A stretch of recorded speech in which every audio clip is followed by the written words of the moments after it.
Qué bueno es poder verlos. ¿Pueden tomar asiento?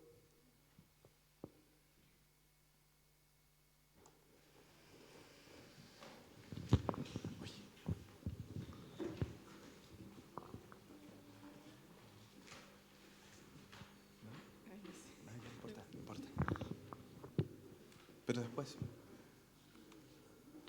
Amén. ¿Cuántos desean estar llenos de la presencia del Señor?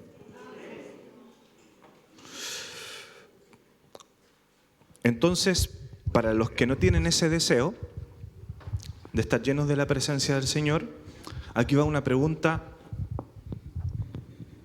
que es necesaria. Ahí, ¿me escuchan bien? Sí, que es necesaria. Si usted no desea ser lleno de la presencia del Señor, entonces voy a preguntar otra cosa.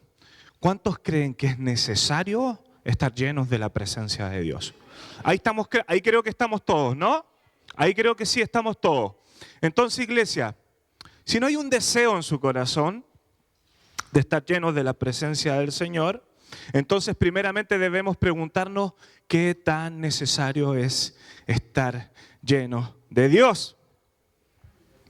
Entonces esa pregunta va primero. Esa pregunta va primero.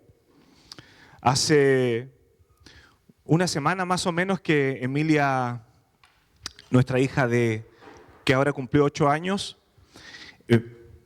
estuvo de cumpleaños. Ahí sí. Estuvo de cumpleaños, cumplió 8 añitos, Emilia, y Emilia es un personaje. De mis 4 hijos, Emilia es un personaje. Me dijo, hace unos meses atrás, me estaba levantando, yo medio durmiendo así, y ella ya estaba despierta porque se levanta muy temprano, tiene mucha energía, y me dice, papá, voy a ser pastora. Y yo así como todavía medio durmiendo, le dije, qué bueno, hija, qué bueno. Y la conversación llegó hasta ahí. Un tiempo más adelante, les dije a mis 4 hijos, nos sentamos con Lili y le dijimos, cada vez que ustedes se aprendan una porción de la palabra, aunque sean 3 versículos mínimos, nosotros les vamos a dar 3.000 pesos por cada vez que se aprendan por lo menos 3 versículos. Y la primera que se aprendió una cantidad de versículos fue Emilia. Así que el primer texto que se aprendió Emilia fue el Salmo 23. Porque me dijo, papá, ¿cuál nos podemos aprender? Uno que sea amigable, uno que sea más fácil, uno que podamos entender. Entonces se aprendió primeramente el Salmo 23. Se lo aprendió muy rápido, menos mal dije yo que fueron 3.000 pesos. Menos mal que no le dije que fuese tanto. Y se lo aprendió. Luego, estábamos afuera del colegio con Emilia y se acerca la profesora de Emilia y me dijo, sucedió algo en el colegio, sucedió algo. Y le dije, ¿qué pasó? Me dijo, Emilia en un momento levantó la mano y dijo, quiero compartirles una palabra. Dijo, y bueno, y la profesora le dio la oportunidad y lo dijo de memoria el Salmo 23. Y en ese momento ella se le quiebra la voz cuando me está contando esto. Y me dijo, ¿sabes qué? Yo nunca lo había leído, pero hay una parte que decía algo más o menos así, aunque andes en valle de sombra y de muerte, no temeré. No temeré mal alguno, porque tú estarás conmigo. Ella no creyente, por supuesto, y me contó que su hijo hace un mes atrás recibió la información de que su hijo tiene una enfermedad degenerativa y que iba a vivir mucho menos años de los que ella pensaba que iba a vivir. Y me dijo, me hizo tanto sentido esta palabra. Y pudimos orar por ella fuera del colegio. Y le pudimos presentar a Jesús. Pero Emilia hizo la pega. Emilia fue la que hizo la pega. Entonces, hay una llama, iglesia, que Dios quiere encender en los corazones, que quiere encender en nuestras vidas. Pero es necesario preguntarnos ¿Qué tan necesario es que nosotros estemos llenos de la presencia del Señor? Gloria al Señor. Y es responsabilidad de cada uno de nosotros que podamos estar llenos de la presencia. Acompáñenme a Efesios capítulo 2, porque vamos a seguir con el libro de Efesios, estudiándolo.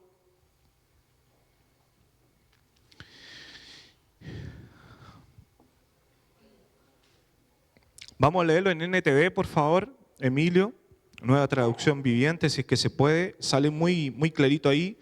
Para los que tienen Reina Valera lo pueden leer de igual manera. Los que no, voy a leer lo que está proyectado acá.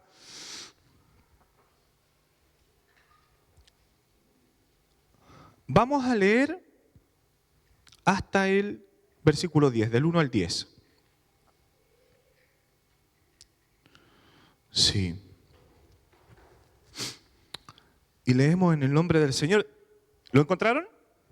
¿Sí? Leemos en el nombre del Señor entonces. Antes ustedes estaban muertos a causa de su desobediencia y sus muchos pecados. ¿Cuándo? Antes. Vivían en pecado, igual que el resto de la gente, obedeciendo al diablo, el líder de los poderes del mundo invisible, quien es el espíritu que actúa en el corazón de los que se niegan a obedecer a Dios.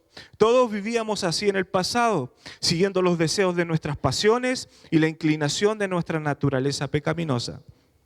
Por nuestra propia naturaleza, éramos objeto del enojo de Dios igual que todos los demás.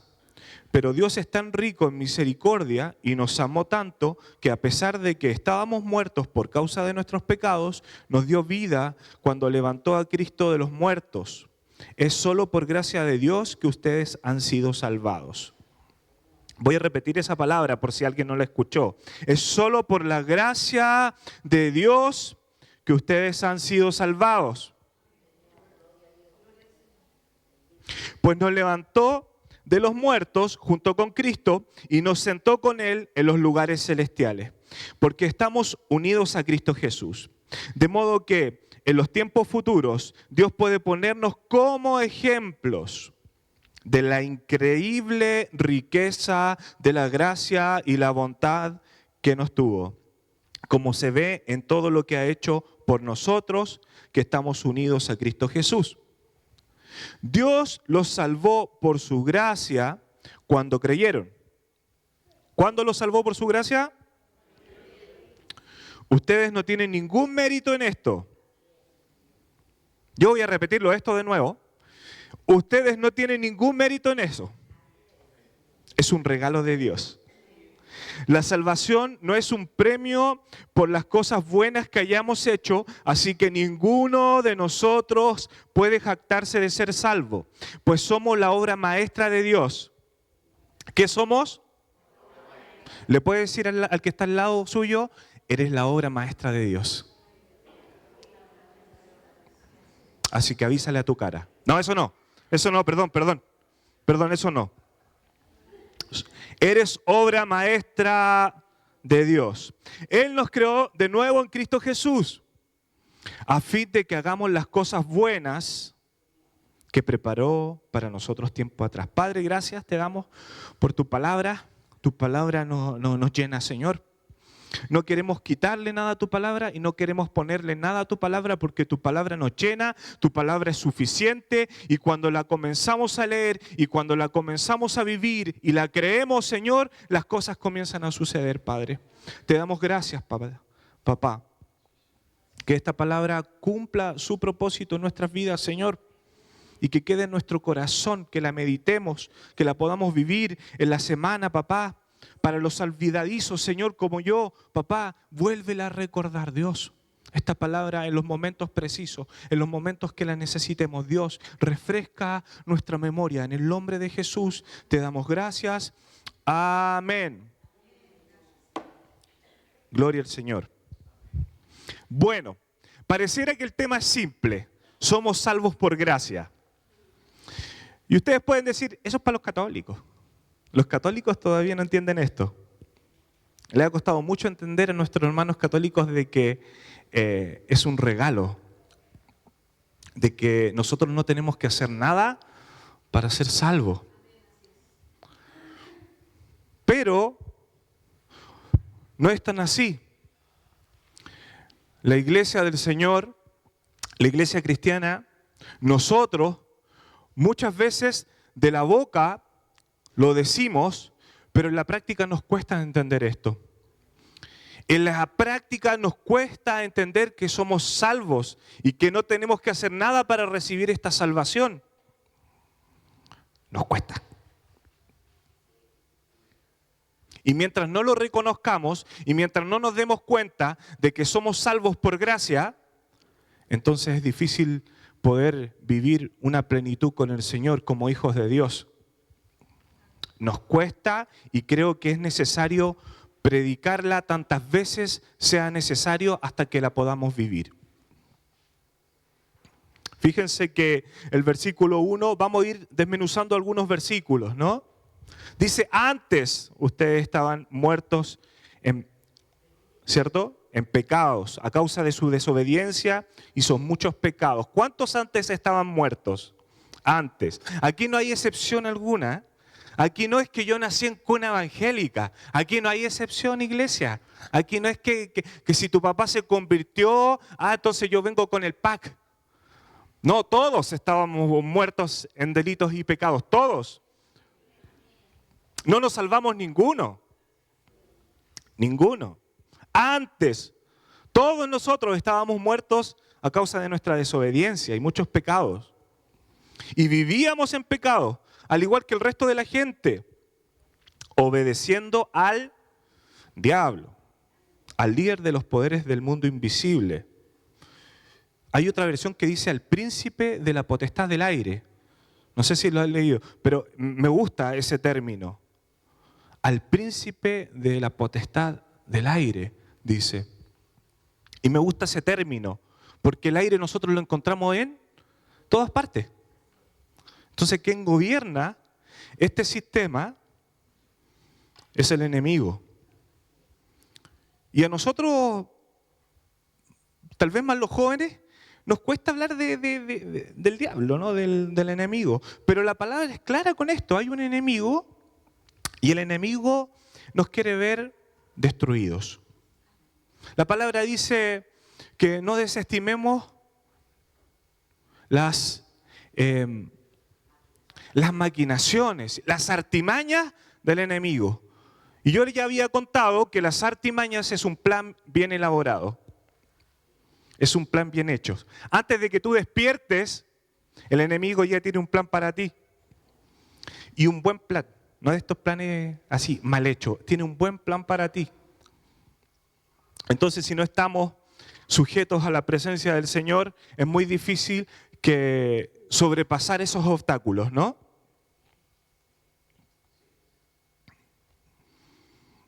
Y aquí hay algo interesante. La iglesia del Señor ya no practica el pecado, pero seguimos pecando. ¿Cuántos dicen amén a eso? Entonces hay una diferencia entre los que practican el pecado y los que no lo hacen, y los que no lo hacemos. La Biblia dice que acá hay algo diferente. Nosotros antes vivíamos en delitos y pecados, y ahora aún cuando seguimos pecando, ya no practicamos el pecado. La iglesia del Señor ya no practica el pecado.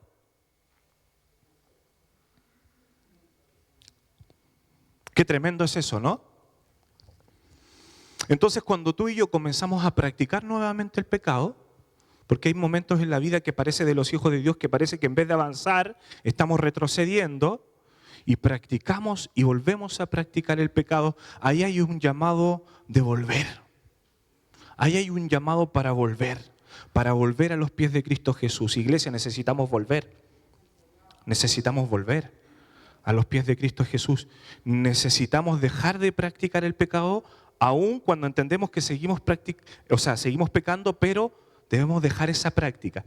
No es lo mismo pecar que practicar el pecado, ¿cierto? Porque cuando uno practica el pecado, se vuelve profesional. Se vuelve profesional.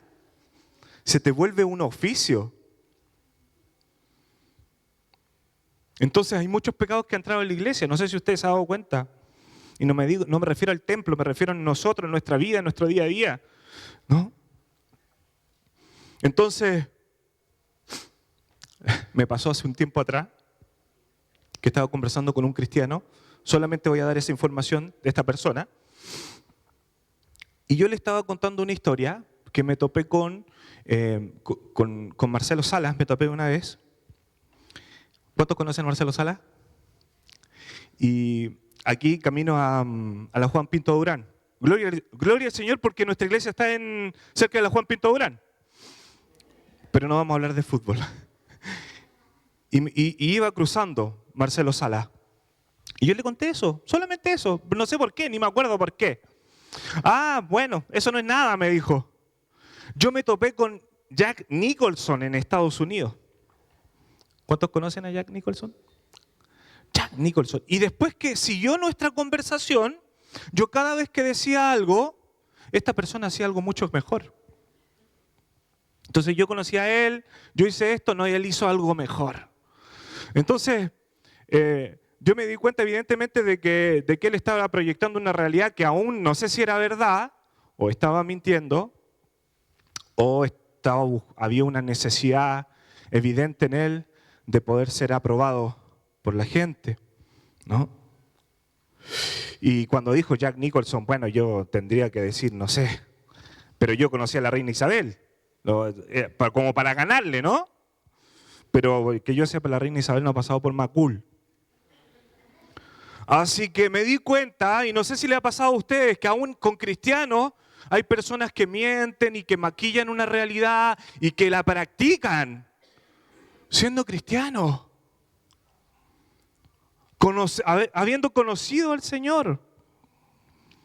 Es por eso que esto de la vida cristiana se trata de entregarle tu vida al Señor siempre, de siempre estar dispuesto a ser transformados por Dios. Esto no se trata de una oración en un momento determinado de tu vida. No se trata de eso. Se trata de entregarle tu vida al Señor siempre, siempre haber tomado la decisión. Es una decisión constante, no es una decisión de una sola vez. Entonces, hay cristianos que practican el pecado. Y ahí hay condenación. Y ahí hay un llamado a que nosotros volvamos. ¿Por qué digo condenación? Porque vamos a hablar sobre que somos salvos por gracia, ¿cierto? Ese es el foco. Y aparte de todo esto está el príncipe del poder del aire, que es quien controla la atmósfera. Es quien controla este sistema. Yo no sé si usted se ha dado cuenta, pero nosotros estamos viviendo en un sistema en donde nosotros queremos orar, pero hay que hacer un esfuerzo mucho mayor y no solamente desear orar. Porque usted se dio cuenta, ay, quiero orar, pero no puedo. Porque hay tantas cosas que tenemos que hacer. Entonces estamos en un sistema en donde el tiempo es robado, en donde el tiempo es quitado y tenemos tantas cosas que hacer, que muchas de las cosas que nosotros estamos involucrados nos apartan de relacionarnos con Dios y por lo tanto nos apartan del propósito de Dios.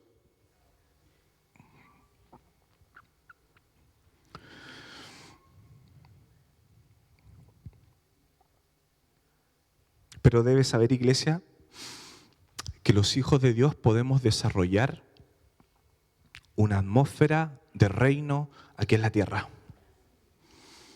Fíjense que esto me costó entenderlo, pero nosotros como comunidades de fe podemos desarrollar atmósfera, podemos desarrollar ambiente. ¿Han entrado a una iglesia católica?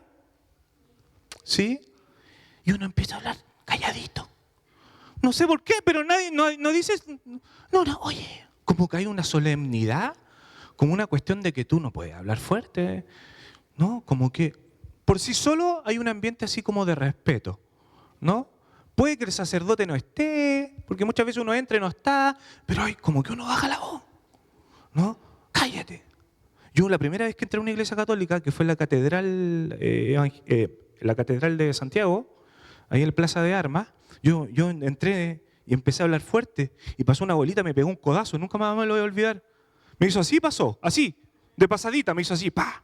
Me hizo, y ahí yo me di cuenta, tengo que bajar la voz, ¿no? Hay ambientes que nosotros podemos desarrollar, que debemos generar. Es una oportunidad que Dios nos da. ¿Quién ha ido al estadio? ¿Qué te pasa cuando estás en el estadio? ¿Quieres gritar? ¿Cierto? Y no necesariamente Dios te bendiga, ¿no? Uno quiere gritar, quiere alentar a su equipo y se genera todo un ambiente en masa de querer alentar a tu equipo, el que te gusta, ¿no? Entonces, nosotros tenemos la oportunidad de poder generar ambientes, de desarrollar ambientes. Es por eso que en las iglesias de hoy, los ambientes que se generan son más oscuros, ¿no? Para que el foco esté centrado en la palabra y nosotros no nos podamos distraer con un niño que camina, con algo, con una mosca que pasa, ¿no? Entonces, por eso ahora las iglesias las hacen oscuras. Entonces, tú y yo tenemos la oportunidad de generar ambientes. Y la comunidad de Lomas de Macul puede generar un ambiente. ¿Qué ambiente vamos a generar? ¿Un ambiente de brazos extendidos? Un ambiente de que cuando la persona que viene, tal vez llegó sola, la recibimos como si fuera de la casa, ¿sí? Entonces generamos un ambiente familiar. ¿Cuál es el ambiente que queremos generar en Lomas de Macul? Un ambiente familiar, acogedor, en un ambiente en donde nuestro gran mensaje es, sí, te puedes sentar a la mesa. También hay cabida para ti en la mesa de Jesús. ¿Cuántos dicen amén a eso? Gloria al Señor. Somos llamados a generar ambientes también. En nuestro hogar, nosotros también podemos generar ambientes. Podemos generar ambientes, ¿no? Porque uno lo nota. Cuando el ambiente está raro, cuando el ambiente está denso, cuando el ambiente está pesado, ¿no? Entonces, aún cuando hay un príncipe de la potestad del aire que controla los ambientes, que controla el sistema, pero nosotros los hijos de Dios tenemos la oportunidad de cambiar esas realidades donde estemos. Y eso es maravilloso.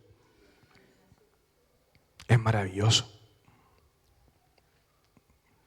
Fíjense que el versículo 4 dice, pero Dios es tan rico en misericordia y nos amó tanto que a pesar de que estábamos muertos por causa de nuestros pecados, nos dio vida cuando levantó a Cristo de los muertos. Es solo por gracia de Dios que ustedes han sido salvos. Eso dice el versículo 4 y el versículo 5. Y fíjense aquí algo interesante, que nosotros somos salvos, pero lo dice en tiempo presente. Entonces aquí hay dos cuestiones interesantes. Nosotros vamos a ser salvos porque vamos a estar con Él algún día. ¿Cuántos lo creen? ¿Sí?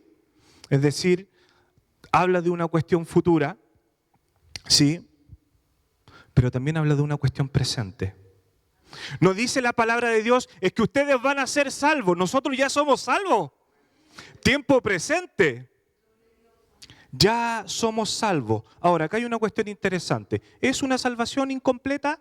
Sí, porque la salvación se completa cuando estemos con el Señor. ¿Se está entendiendo, no? Somos salvos ya. No es que vamos a ser salvos, somos salvos ya. Gloria al Señor por eso. Porque ya somos salvos.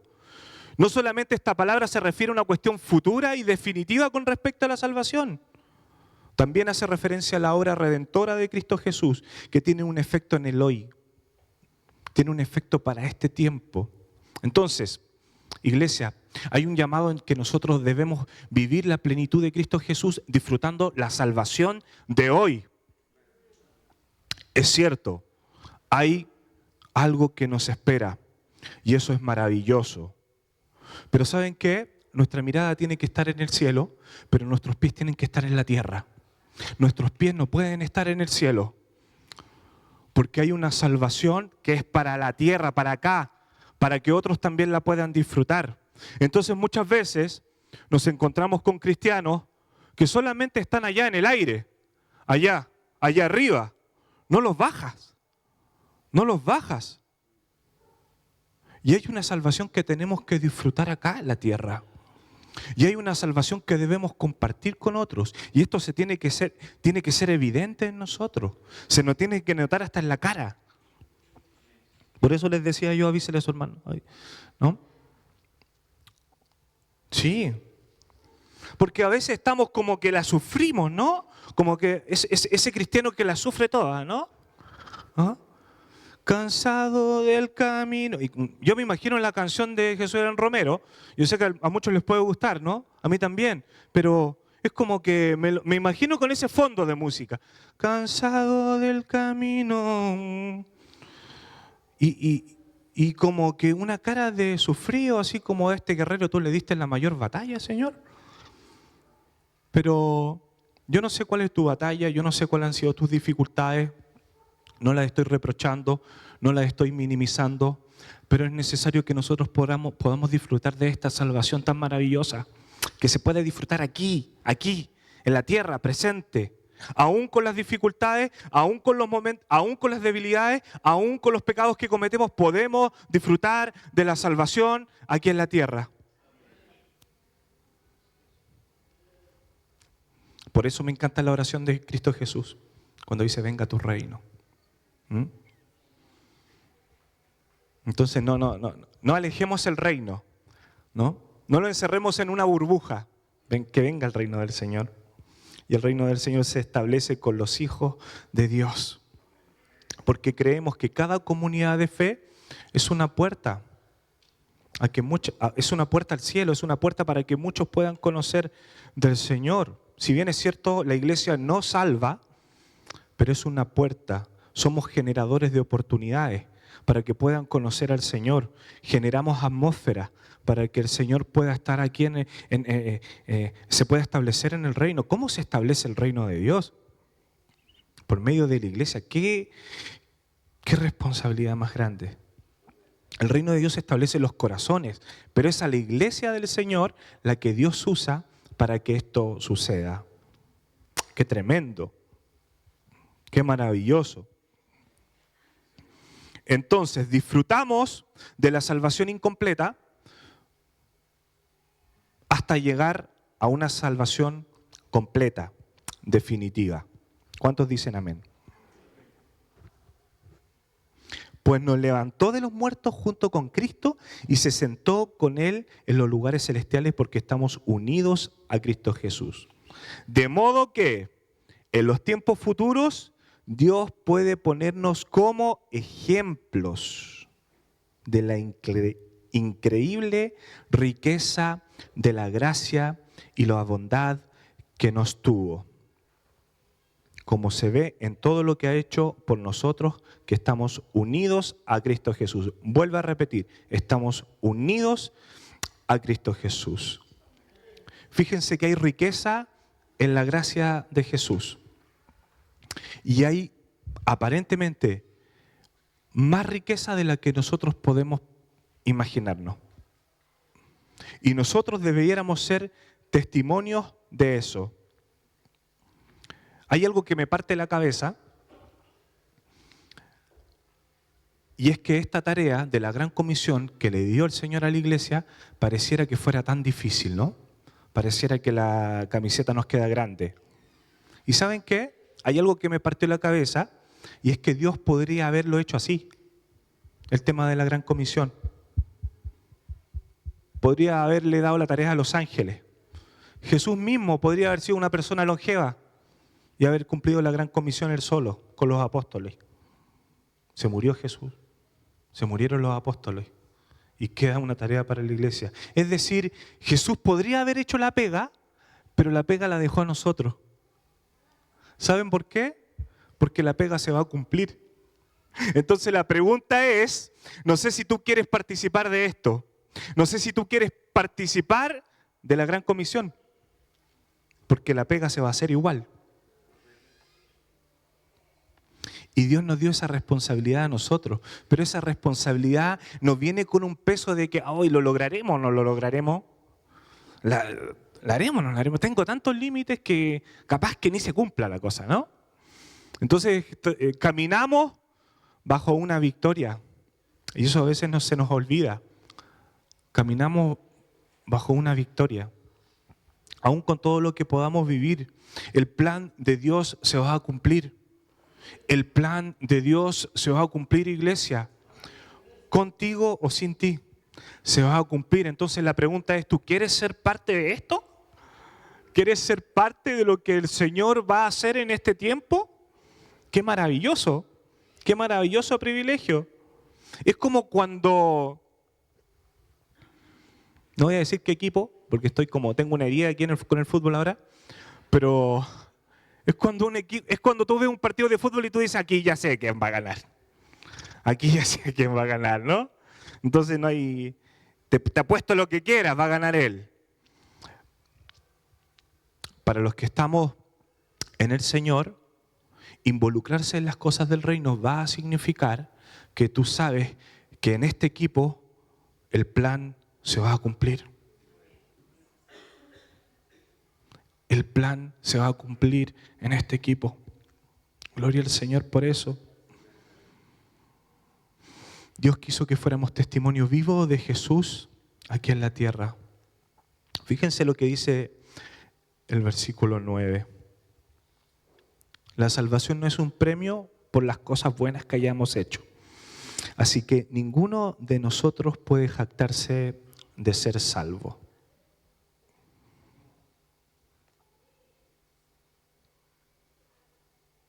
No hay nada que podamos hacer para que nosotros no podamos ser salvos. Fíjense que con unos amigos estábamos respondiendo esta pregunta. Yo sé que es meterse en la pata de los caballos con la pregunta que voy a hacer, pero bueno, estas preguntas se las hago al Señor también y creo que uno tiene que ser sincero. ¿Un homosexual puede ser salvo? No quiero que me responda. ¿Un homosexual puede ser salvo? Estábamos conversando de este tema.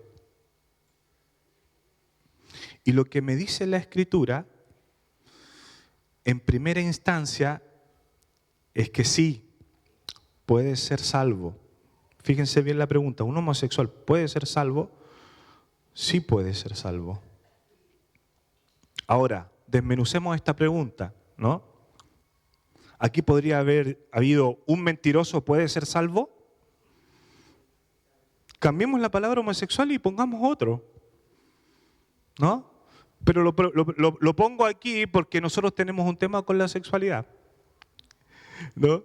Entonces, cambiemos la pregunta. ¿Un mentiroso? ¿Un hipócrita?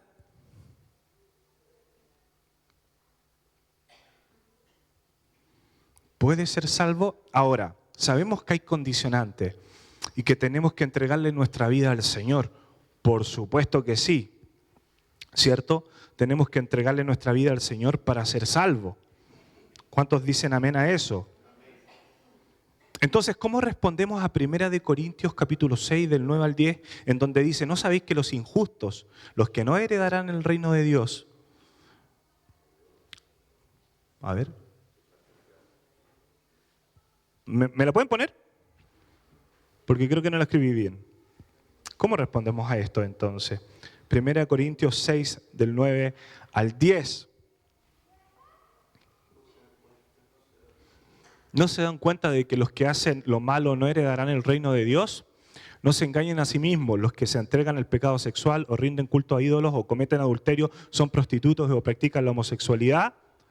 O son ladrones, o avaros, o borrachos, o insultan, o estafan a la gente. Ninguno de esos heredará el reino de Dios. Creo que hasta ahí, sí, hasta ahí.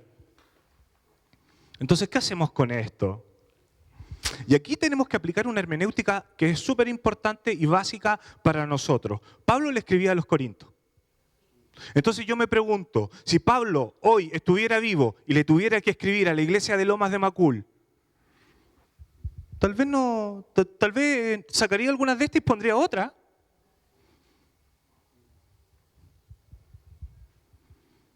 Le escribe a la iglesia de Corinto. ¿Qué quiere decir esto? Que la lista sigue. La lista sigue. Esta lista no para.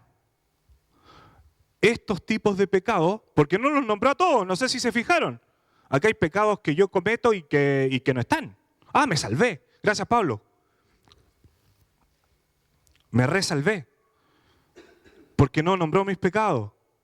Pero ¿qué pasa si nosotros lo aplicamos esto en la actualidad, a nuestra realidad? Fíjense que esto tiene que ver con una cuestión de práctica del pecado. Tengo la oportunidad de compartir con amigos hoy cristianos que luchan con la homosexualidad. Y una de las cosas que el Señor me ha permitido trabajar con estas personas que son hijos de Dios, que son salvos, es tu identidad.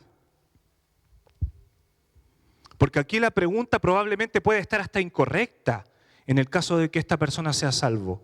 ¿Un homosexual puede ser salvo? Sí. Pero pongámonos en nuestro caso. ¿Esteban puede ser salvo? Y con todo lo que eso significa. Entonces aquí hay una cuestión de identidad, porque tú antes, a ti no te define el pecado. ¿Se fijan? Entonces una de las cosas que el Señor me ha permitido trabajar con estos amigos es que, hermano, tú no es que eres homosexual, tú eres hijo de Dios. ¿Y tienes debilidad con eso? Sí.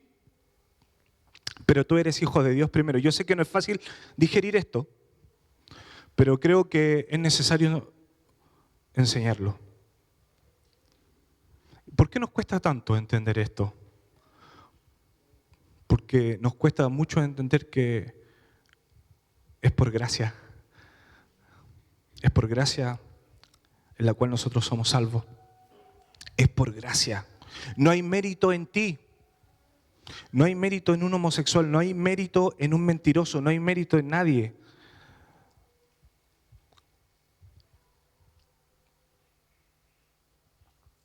Y yo sé que, insisto, es difícil entender esto. Pero quiero decirte algo, en el nombre del Señor. Tú antes de cualquier otra cosa eres hijo de Dios. ¿Tú estás lidiando con un pecado? ¿Tú estás lidiando con qué cosa? Tú no eres eso, tú eres hijo de Dios. El pecado no determina tu identidad para los que estamos en Cristo Jesús. Tu pecado no determina tu identidad. Nosotros somos dos cosas, somos hijos y somos amados antes que cualquier otra cosa. ¿Qué pasa con esos cristianos que están luchando con la pornografía por años? Yo fui uno de ellos, por eso se los digo. ¿Qué pasa con nuestra identidad? ¿Ponemos al pecado por sobre la gracia de Dios? La homosexualidad es mayor que la gracia de Dios, ¿de verdad? ¿Tu pecado es más grande que la gracia? No lo creo. No lo creo. Y cuando nosotros empezamos a entender esto, empezamos a descansar. Nos sacamos una mochila súper grande, gente. Gente, sácate esa mochila. Tú antes de cualquier otra cosa eres hijo de Dios. Y esto lo vamos a repetir cuantas veces sea necesario. Somos salvos por gracia, no por mérito, no por lo que hayas hecho. Ahora entiendo que esta palabra en Corintios habla de los que practican el pecado. Y no se trata de ser permisivo, iglesia. No se trata de ser permisivo, porque sabemos que hay cosas que no son negociables. Pero el llamado de la iglesia es hacerlos volver. Es hacerlos volver. Es hacerlos volver. En este mismo libro que Pablo no empieza a nombrar ni los fornicarios, ni los idólatras, ni los adúlteros, ni los afeminados, ni los que se echan con varones, ni los ladrones, ni los avaros. En este mismo libro, Pablo escribe, De modo que si alguno está en Cristo, de modo que si alguno está, tiempo presente, en Cristo, nueva criatura es. No dijo, de modo que si alguno estuvo en Cristo, es de modo que si alguno está en Cristo, nueva criatura es. Podemos conversarlo si alguien después no está de acuerdo con lo que acabo de plantear. Versículo 10. Somos obra maestra de Dios. Él nos creó de nuevo en Cristo Jesús a fin de que hagamos las cosas buenas que Él preparó para nosotros tiempo atrás. Somos una obra maestra de Dios. Mira cómo te trata Dios, ¿eh? Mira cómo te trata Dios. Y con todo lo que significa tu yo, eres una obra maestra, iglesia. Y de verdad que a veces pareciera que no nos creemos el cuento, pero eres una obra maravillosa de Dios. Es por eso que Dios cuando te usa aún con tus límites. Aún esa misma semana pecaste y esa semana el Señor te usó. Y tú dices, es gracia. Somos la obra maestra de Dios, somos hijos, somos hijos de Dios. Y fíjense, iglesia, que aquí no se trata de que Dios está tratando de mejorarte. No, la verdad es que queda chico. Me voy a acercar a Dios para ver si me mejora un poquito. ¿No? La palabra del Señor dice que nosotros vamos a ser transformados. De modo que si alguno está en Cristo, nueva criatura es. Entonces aquí no se trata de que Dios va a mejorarte necesariamente. Esto se trata de que Dios te va a dar una vida nueva. Esto se trata de que Dios va a transformarte. ¡Wow! ¡Qué maravilloso! ¡Qué bacán! Hay cosas que te mejoran, pero Dios va a transformarte. Dios va a transformarte. Y fíjense que aquí hay una aparente contradicción entre el versículo 9 y el versículo 10. ¿Por qué? Porque aquí el versículo 9 está diciendo, no es por obra, no es por mérito, pero después el versículo 10 dice, Él nos creó de nuevo en Cristo Jesús a fin de que hagamos las cosas buenas. Está hablando de obras. El versículo 9 dice, las obras nos salvan, y acá el versículo 10 dice, somos la obra maestra de Dios, pero ¿para qué? Para que te digan, ¡ay, qué lindo te ves! ¿No? Es para que hagamos buenas obras que Él preparó para nosotros tiempo atrás. Entonces no es una contradicción, es que las obras van a hablar de lo que hay en nosotros. Las obras hablan de lo que hay en nosotros. Hay una consecuencia de haber sido transformados por Dios, de haber recibido al Señor. Hay una consecuencia que es evidente. A partir de una decisión interna, esto genera un impacto visible, externo.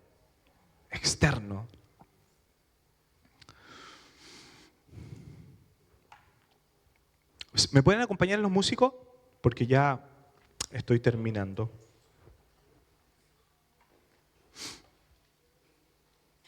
De modo que si alguno está en Cristo,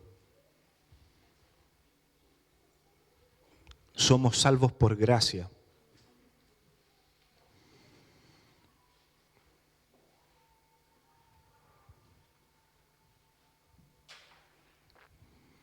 ¿Por qué hacemos lo que hacemos?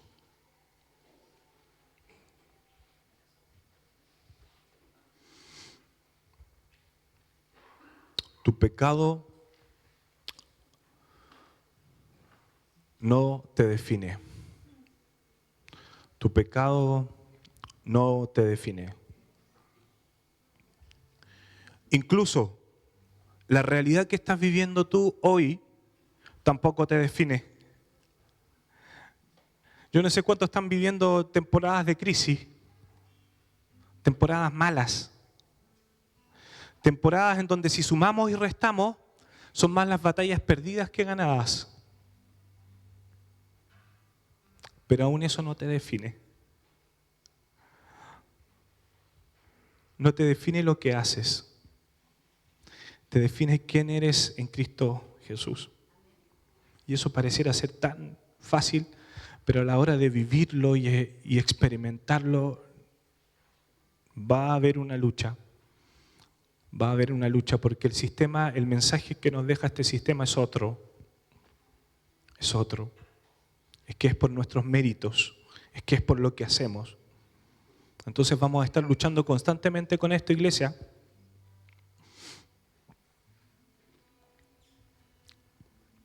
De modo que si alguno está en Cristo. Cuando nosotros entendemos esto, la gracia de Dios, vives feliz. Eres un cristiano feliz. ¿Han visto cristianos así como con cara de... como media rara, así como perro mojado? Yo me pregunto, ¿de repente han entendido la gracia? O porque nos sentamos a tomarnos un café y lo conversamos, ¿no? ¿Saben por qué? Porque cuando tú entiendes la gracia, te impacta. Es irresistible. Cuando nosotros mostramos la gracia de Jesús, con nuestras vidas es irresistible para otros. Es maravillosa. Es escandalosa, sí lo sé, es escandalosa. Es escandalosa porque uno dice, Señor, me he cuidado tanto. Y este que llegó recién está al mismo nivel que yo. Y este que está acá se las mandó toda la vida y yo me cuidé tanto, ¿no? Y cuando nosotros comenzamos a entender que Él es salvo al igual que yo y me alegro por lo que le acaba de suceder, entonces uno empieza a comprender la gracia, ¿no? Una gracia inmerecida, una gracia irresistible, pero también escandalosa porque nos va a escandalizar igual.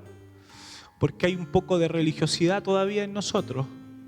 Porque todavía muchas veces creemos que en parte igual hay algo que hacer. ¿Cómo no voy a hacer nada?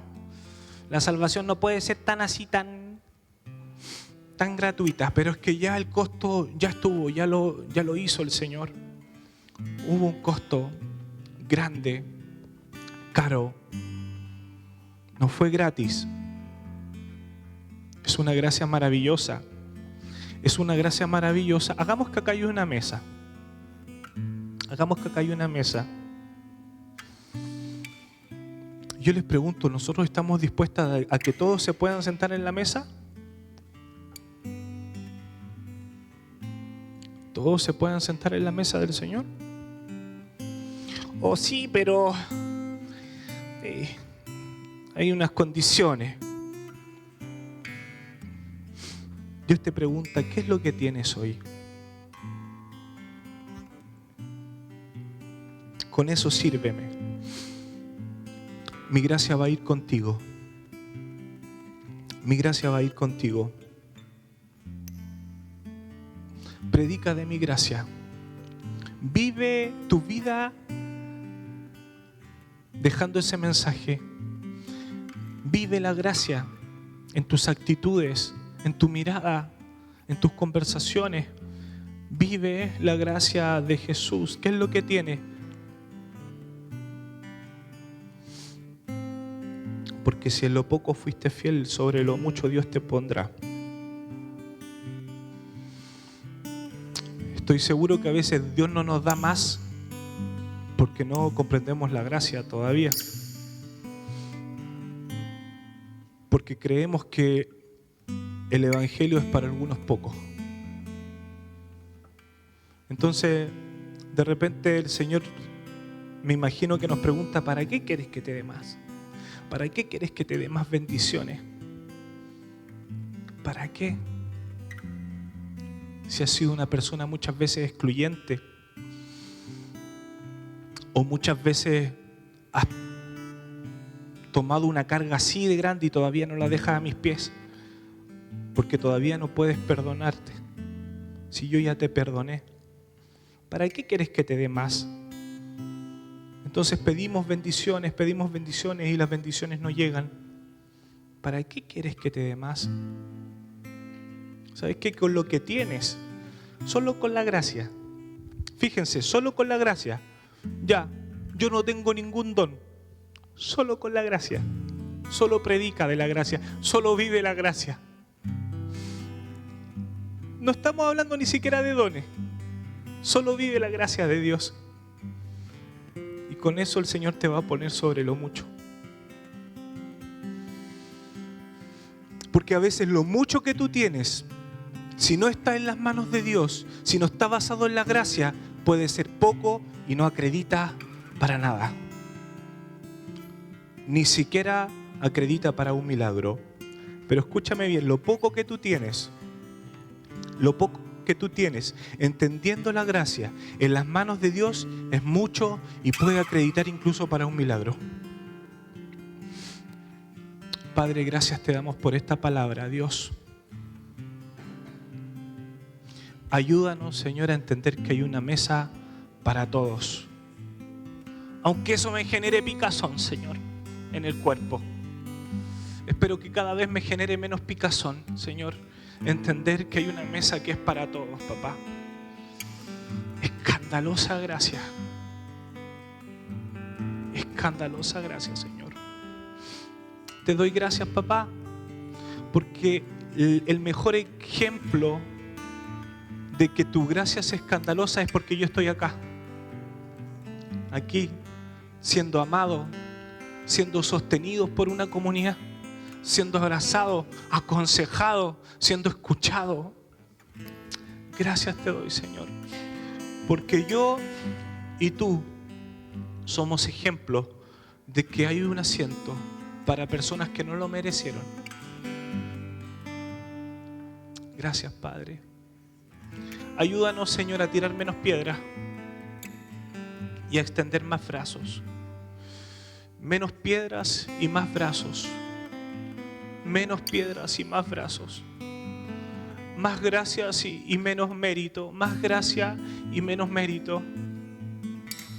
Más de Jesús y menos de mí, Dios. Te lo pido por favor, Señor.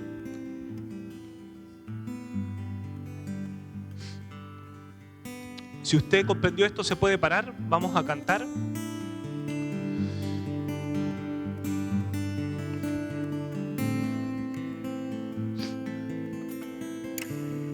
Gracias, Jesús.